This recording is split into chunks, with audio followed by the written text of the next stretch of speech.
Everyone, it's Misty here. Thank you so much for joining me today. So in today's video, I just have an update for you guys. I went and saw the neurologist and I thought I would talk you through that. I would talk you through some other things that have been going on. So yeah. So if you're unfamiliar, hello. My name is Misty, dealing with some health issues. I see a neurologist for my myasthenia gravis. So I was diagnosed with myasthenia gravis in July of 2017. And I have been on immune suppression therapy since September of 2017. And I've had to change it twice because of side effects. And so the last 3 or 4 months, I have been without the last immune suppression that I was on, which was azathioprine, which is also known as, I honestly don't remember the brand name. It doesn't matter. So last week I went and saw my neurologist for the very first time. It's the very first time I've seen her in person since January of 2020. And we talked about in my last virtual session that she wanted me to consider IVIG. So IVIG is basically where they take antibodies from donated blood, they clean them all up, and then they put them in patients who are dealing with autoimmune disorders.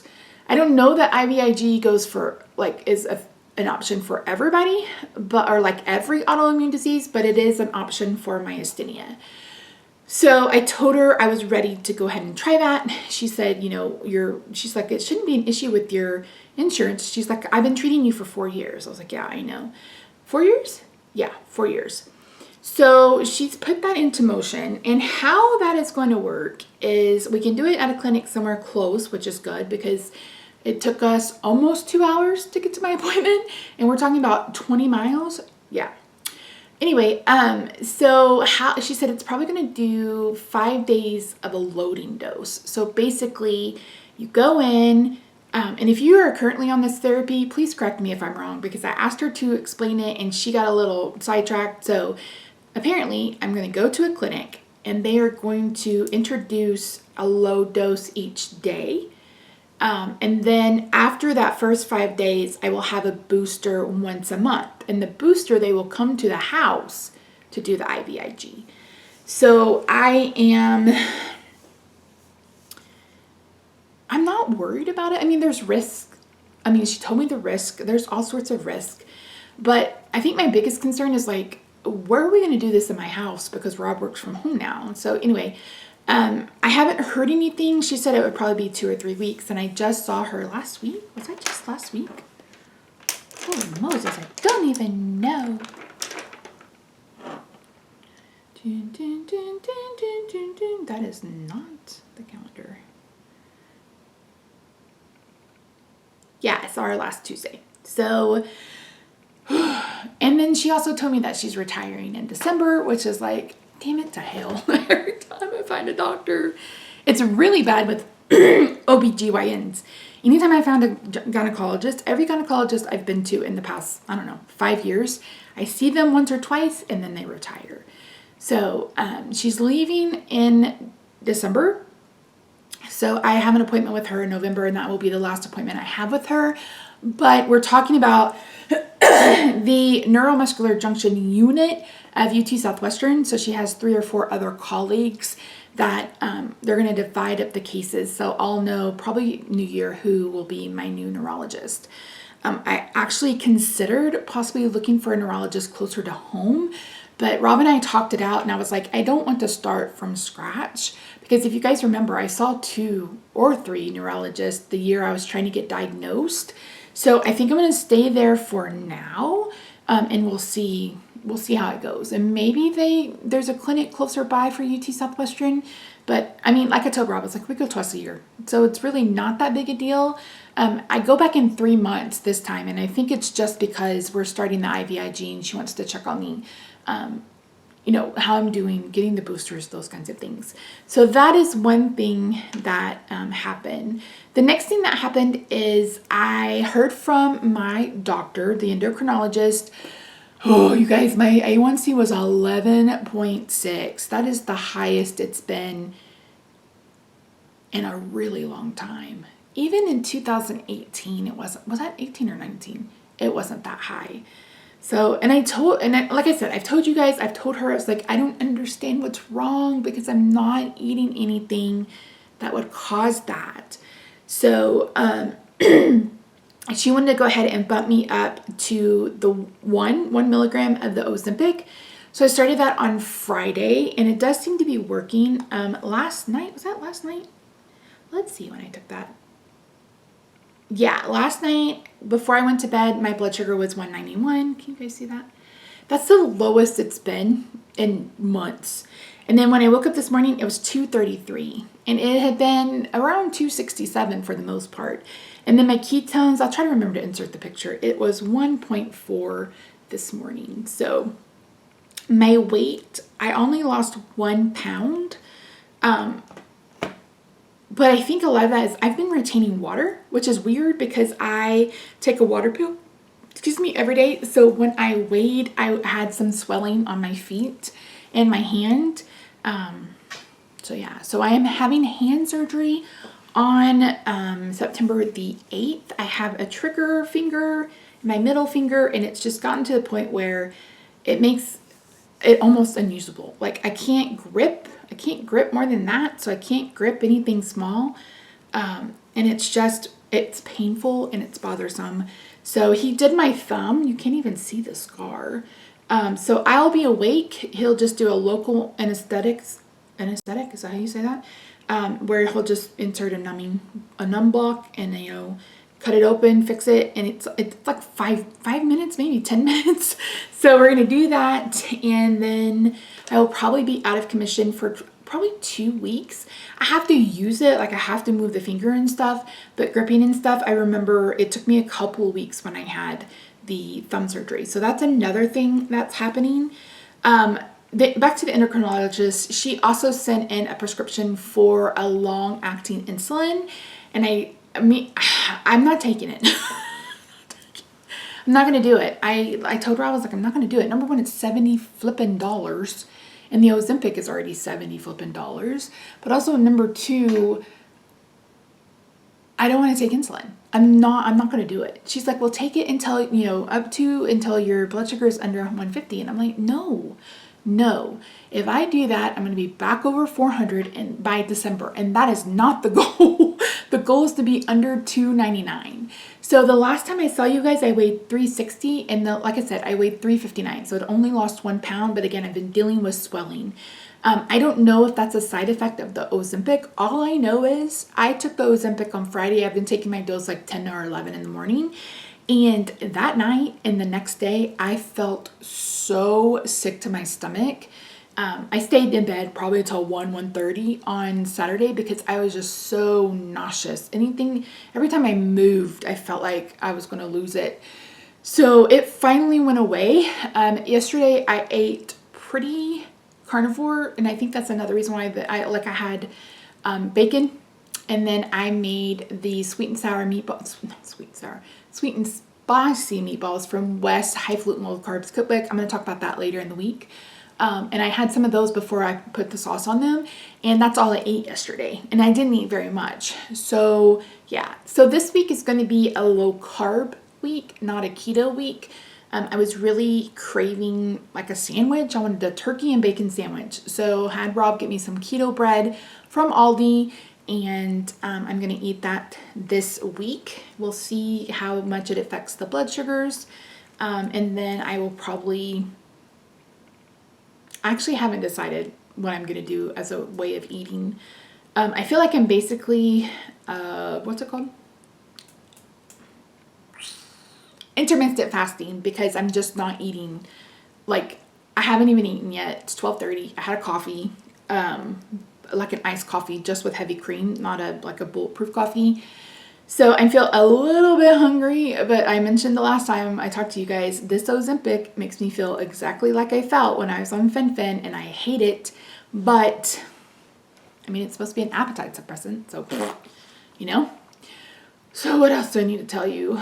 I think that's it. So based on what my blood sugars have been running, there is a companion app to the Dexcom app. It's called Clarity. And it kind of tells you when your numbers have been in range, etc. So over the past 90 days, my average glucose has been 298 and my A1C is 10.4. So it's definitely coming down. I mean, that's 1.2 points because it was 11.6. So I had, it's only gone down 7%, but I think it's going to keep coming down. And like I said, what is it right now? It's like 256. Yeah, 256. It went up, of course, because of my coffee. Like I said, it was 233, so it only went up like 20 points, which is not bad. Speaking of coffee, one of you, I keep forgetting, I'm sorry, claim credit in the comments, reminded me about Splenda, and I had completely forgotten that Splenda now has maltodextrin and probably dextrose too. So if you are unfamiliar and you are a diabetic, maltodextrin is it's sweeter than table sugar. So when you drink it in a low carb beverage, or it's in Splenda, it's in, I think, all of the sugar-free syrups at Starbucks. You'll have to correct me on that if I'm wrong. But if you see that as an ingredient in something and you're a diabetic, don't do it. Don't do it. It will spike you. I mean, coffee with Splenda was spiking me 80 or 90 points. I would have had the exact same response if I just had table sugar. So just be mindful of that. I think it's 1.5 times but more. I shared that graphic on Instagram a while back. But so just be wary, especially if you're someone who goes and you get venting, you get 9 pumps of sugar-free cinnamon dolce. That's a lot of carbohydrates. So if you're doing keto, just keep that in mind. It will spike your glucose 100%. So that's my TED Talk for the day about maltodextrin. So she said they have Whole Earth. So Whole Earth is a sweetener that is stevia, monk fruit, and erythritol. And I bought a box off Amazon. It was like $7. You got like 40, I think. And I really, really like it. So I use sweet leaf stevia. I love it. The issue I have with stevia is it doesn't always dissolve in cold liquids. And I hate keeping the drops around because it feels like they just harden up and they go bad within a couple of weeks. So I tried this out. Love them. They dissolve in hot liquids. They dissolve in cold liquids because I've been doing iced coffee more regularly here lately. I tried the Dunkin' cold brew. It's too spendy. It's too spendy for me. And number two, it's too spendy, and number two, the bags break, and then I have to like strain my coffee because it's got coffee grounds all in it. But that's neither here nor there. I'm sorry, I'm getting off track. This is all over the place. Anyway, what was I saying? Yeah, so Costco, so buy a pack if you can find it wherever, try it, and then if you like them, Costco has a case. It's like 400 packets for, I think it was $14. And I paid $40 for 7. So I told Rob, I was like, I think they have it at Costco. And he's like, oh yeah, we definitely need to get that. So we're going to try to make sure we have it at our Costco. I don't know if they have it at our Starbucks. I haven't had Starbucks. The last time I had Starbucks, I had to pay $4.25 for a plain coffee with heavy cream. I can do that at home. I can do that at home for way less. So yeah, so I do think I'll probably vlog a couple of days this week. Again, it's not going to be, I'm not doing keto this week. I'm not, because of the bread. The bread is made with flaxseed, but it also has vital wheat gluten, and a lot of people feel like that is not keto friendly. At the end of the day, you have to decide what keto looks like and works for you. So yeah, so that's kind of where my brain is and what's going on. So tonight for dinner, I'm making Wes's lasagna. And like I said, I've made the meatballs. So sometime this week, we will do a review of his cookbook, talk about it. And yeah, and then I'm going to do one more video for Chipmunk Bakery. I've been meaning to do this video for months and months and months. It's going to happen this week. It's coming this week. If you're interested in this eye look, head over to my Misty channel. I will try to remember to link that below or over on like on the Inslate. Do I even have an Inslate for this channel? I have no idea. Anyway, if you're interested in makeup, I do makeup over there. Over there. Talk about makeup, use makeup, all the things. Oh, and then I'm in a size 7. This is actually too big. Wait, is this an 8 or a 7? This may be an 8. I don't remember. So I just bought some costume jewelry because my wedding ring doesn't fit. It's way too big, and I don't want to get it sized until I'm at like the size I want to be, which will probably be like, I don't know.